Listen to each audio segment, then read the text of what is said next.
Start. इसका जो sir S T R 3.4 है, और इसका एच इंडेक्स है 40, और 9, और सी डी स्कोर 14, और जे पी आई 9। और जो इसका जो थर्ड जो बिजनेस पेपर है, जो tiger business of model innovation and learn setup process ठीक।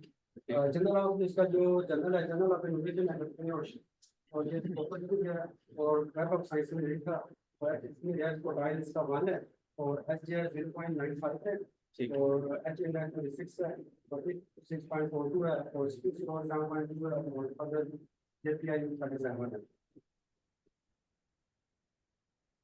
और ठीक है नहीं, आप किसी के आपने काम ठीक किया हुआ है, चीज़ें निकाली हुई हैं। ये आपके पेपर्स हैं, कुछ पेपर्स और भी हैं, कॉन्फ्रेंस पेपर भी कुछ ढूंढें, कोशिश करें कुछ ना कुछ पढ़ें उनमें से भी, ठीक है।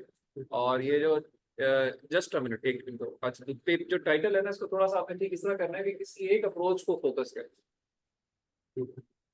You have to come up with one approach जो कि बिजनेस स्टार्टअप के प्रॉब्लम्स को खत्म कर पाए, वो आपकी अप्रोच होगी ना। तो उसके लिए आप बहुत सारी पढ़ेंगे और एक अपनी अप्रोच यहाँ पे प्रपोज करेंगे और उसकी इम्प्लीमेंटेशन फिर करेंगे, जो कि इनमें से कोई एक हो सकता है। हो सकता है आप कहें कि ये वाला, अच्छा अब ये इसमें देखें क्या इसमें कोई अप्रोच इम्प्लीमेंट हुई भी है कि नहीं हुई भी, या सिर्फ थ्योरी दी हुई है। डाटा एनालिसिस होनी चाहिए, समझ गए। डाटा एनालिसिस जिसमें भी है वो आपका बेसलाइन पेपर बन गया, बट में पॉइंट बस, बाकी ठीक है, मोटे तौर पे ठीक है, रिफाइन कर। थैंक यू जी, आप पूछिए सर।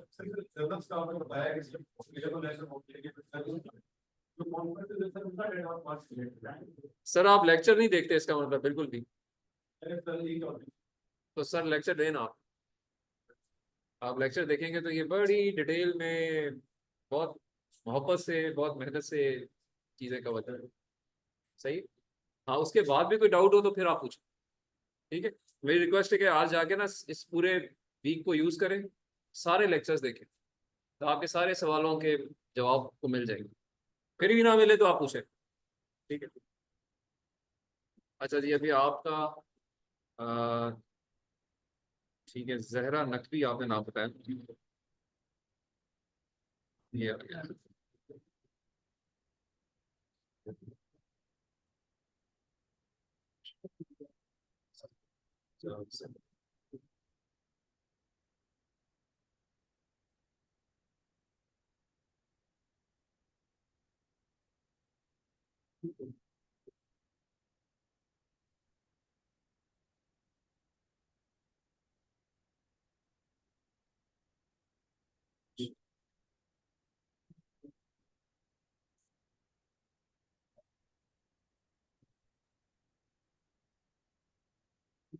चले,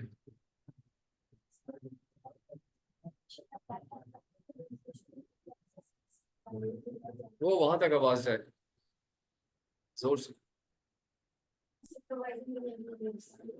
क्यों नहीं डिसाइड किए।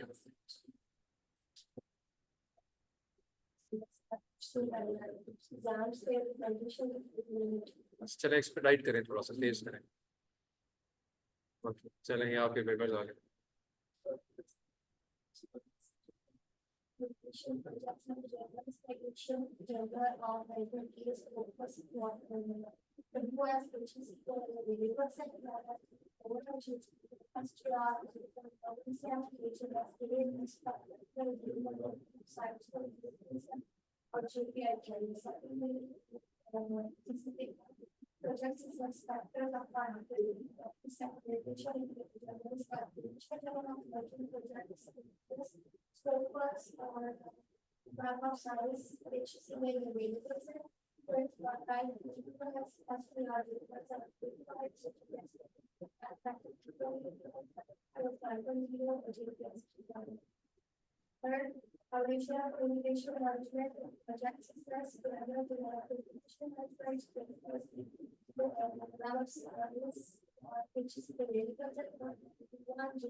ठीक है जरा आपने ये ठीक है, आपने टाइटल से रिलेटेड पेपर्स ढूंढे हैं। इसमें पेपर्स वो होने चाहिए जिसमें कोई डाटा एवेल्यूएशन हुई हो। ठीक है, तो वो आप देख लीजिएगा। अगर कुछ में आपने ऐड डिलीट करना है तो वो कर लीजिए। कॉन्फ्रेंस पेपर आपने इसमें अभी नहीं डाले, और डालें कुछ पढ़े उनको भी देखें, वो भी इसमें ऐड करें। ठीक है, और टाइटल को डिस्कस करें, सुपरवाइजर फाइनल करें अपना। तो ये ठीक है, title seems good to me, लेकिन डुएबल होना चाहिए बस। ठीक है, उस पर्सपेक्टिव से आपने देखना चाहिए। तो एक जो सिर्फ सबके लिए यहाँ पे पॉइंट ऑफ सिर्फ नोट करने वाला पॉइंट क्या है कि ये मैट्रिक्स अपडेट होना चाहिए विद दोस रिसर्च पेपर्स जिनमें कोई डाटा एनालिसिस हुई हो और कोई सिंगल अप्रोच इम्प्लीमेंट हुई हो। इसमें से आहिस्ता आहिस्ता रिव्यू पेपर निकालना शुरू कर दो।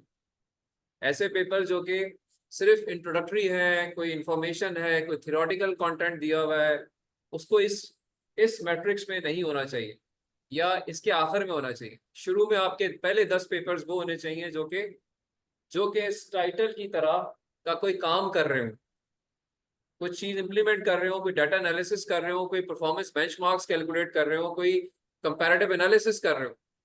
इंप्लीमेंट करने के बाद, समझे मेरी बात, वो ये पेपर यहाँ पे आने चाहिए प्राइमरीली। और इसमें आप इसको आप पॉपुलेट करते जाएं, 15 20 50 60 जितने पेपर डालें इसमें, बट शुरू में वो डालें जो कि इम्प्लीमेंटेशन वाले पेपर, और फिर आहिस्ता आहिस्ता और ऐड कर दें। सही है? ठीक है ma'am, thank you very much.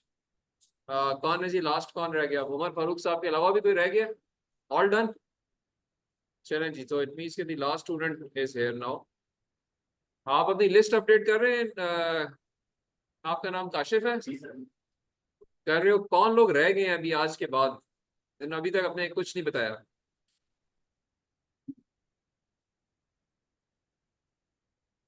अच्छा जी, अभी उमर फारूक साहब।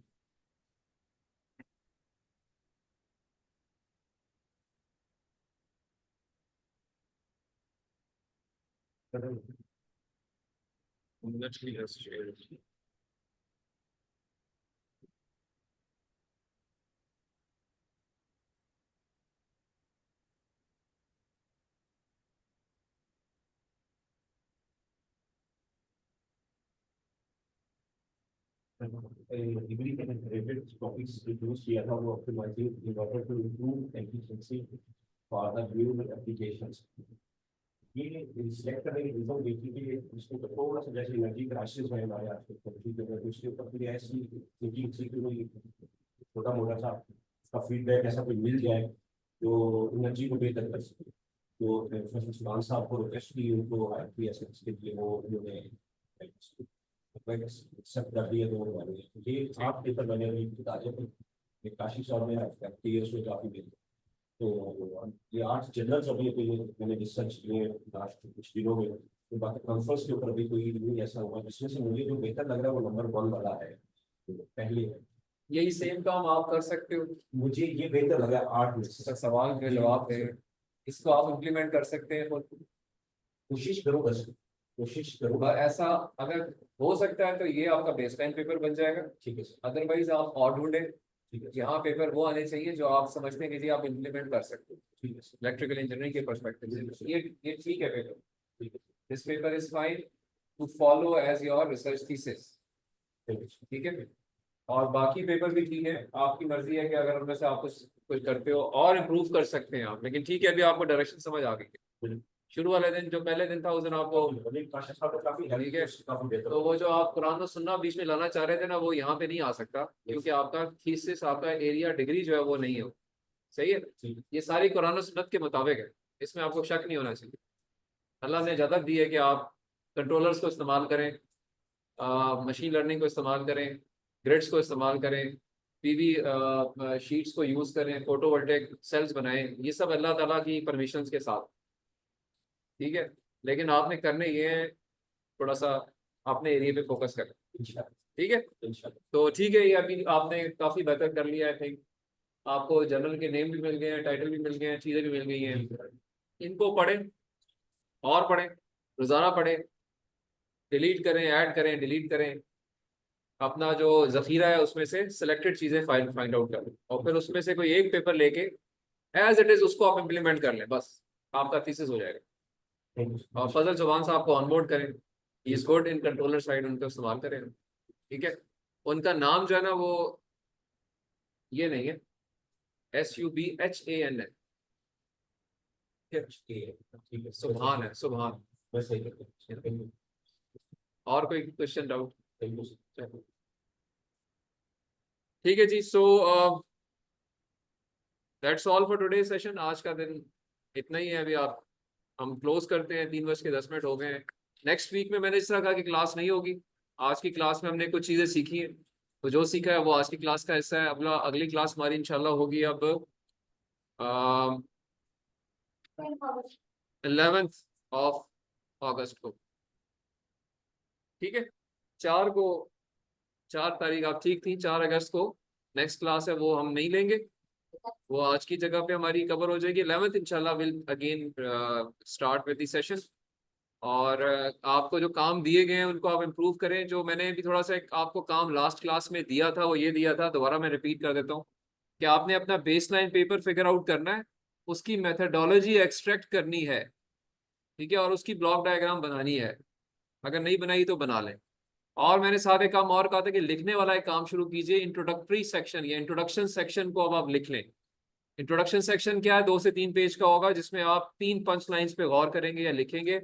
Introduce the problem, give the significance of the problem, and then introduce your solution which will be derived from your baseline paper। तो आप उसके बारे में बता सकते हैं, ठीक है। तो ये इंट्रोडक्शन सेक्शन आप लिख लें। अगली क्लास जो होगी उसमें I would expect you to have that in front of you, उससे हम कुछ बातें करेंगे। तो आपका इंट्रोडक्शन सेक्शन आपके सामने होना चाहिए, ठीक है। लिटरेचर रिव्यू पे अब हमने आना है, वो भी अब आपने पेपर्स निकाल लिए हैं। अब आप पेपर्स अपने इम्प्रूव करके फाइनली 10 पेपर्स पे आ जाएं जो कि आपके मोस्ट रिलेटेड सॉल्यूशंस हो, जो कि आपकी तरह के काम किए हों जिन्होंने, क्योंकि उसमें से फिर आपने लिटरेचर रिव्यू लिखना है। तो नेक्स्ट क्लास में हम लिटरेचर रिव्यू को डिस्कस करेंगे, हाउ टू राइट इट, और उसका तरीकाकार क्या होता है, क्या चीज़ लिखी जाती है, और लोगों के क्या तरीके हैं लिखने के, वो थोड़ा सा गौर करेंगे। और इसके अलावा हम रेफरेंसिंग के स्टैंडर्ड्स पे बात करेंगे कि how referencing standards are used, और उसमें इन टेक्स्ट रेफरेंस क्या होता है, बिब्लियोग्राफिक रेफरेंस क्या होता है, और उसके टूल्स कौन कौन से हैं जिनको आप ऑटोमेटिकली यूज कर सकते हैं।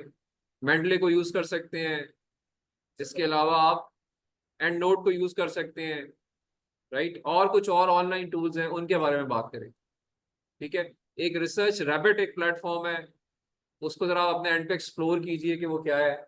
अगेन वो लिटरेचर रिव्यू के लिए रिलेटेड पेपर्स कलेक्ट करने का एक machine learning approach based platform है। तो रिसर्च रैबिट को आप अपने एंड पे खुद एक्सप्लोर करें और देखिएगा उससे कोई फायदा आपको होता है पेपर ढूंढने के लिए, ठीक है जी। ऑनलाइन आवाज आ रही है मेरी? आ रही। तो रिसर्च रैबिट, मैं एक चीज नाम ले रहा हूँ, अपने एंड पे इसको एक्सप्लोर करें, इसको भी हम नेक्स्ट क्लास में डिस्कस करेंगे, ठीक है। तो मैंने जो काम बताए हैं काइंडली ये मैडम आप एक्टिव है माशाल्लाह, तो आप इसको शॉर्ट लफ्जों में जरा ग्रुप पे पोस्ट कर दीजिएगा कि ये काम अगली क्लास में हैव 2 वीक्स तो करके आए, ठीक है।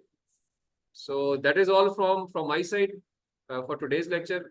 Still if anybody has any query, any clarification required, तो वो पूछ सकता है। हमारे जैसा काम तो लिटरेचर सर, हम दूसरों का काम मतलब जो हमसे नहीं मिलता पॉजिटिव रिव्यूज सर इंक्लूड करते हैं, कर सकते हैं, लेकिन देखिए पॉइंट ये होता है कि आप कोशिश ये कर रहे होते हैं कि आप प्रॉब्लम का जो प्रॉब्लम है ना वो उनकी भी वही हो जो आप लेके चल रहे हैं। हाँ मतलब पॉइंट आप मेरी बात समझे नहीं शायद। प्रॉब्लम एक होती है, करने के जो सोल्यूशन है वो हर एक का मुख्तलिफ हो सकता है। आप उनके सोल्यूशन से आप ये अकल अखज़ करते हैं कि यार इसने ये इस तरह किया, इसने ये इस तरह किया, इसने ये इस तरह किया, मैं क्या करूँ, क्या इनको कंबाइन करूँ या कोई अपना तरीका लेकर आऊँ, इसलिए पढ़ा जाता है लिटरेचर। तो वो लफ्ज यूज होता है रिलेटेड रेफरेंसेस या रिलेटेड लिटरेचर रिव्यू या रिलेटेड पेपर्स। तो एक ब्रॉड वर्ड है, अब आप अपनी कॉमन सेंस इस्तेमाल करके उसको आप डिफाइन कर सकती हैं कि इससे क्या मुराद है। जी ऑनलाइन कोई सवाल है किसी का? नहीं सर, थैंक यू मच। चलें जी, thank you very much. I am just calling it off. See you on 11 August इंशाल्लाह, ठीक है सर इंशाल्लाह। Thank you very much.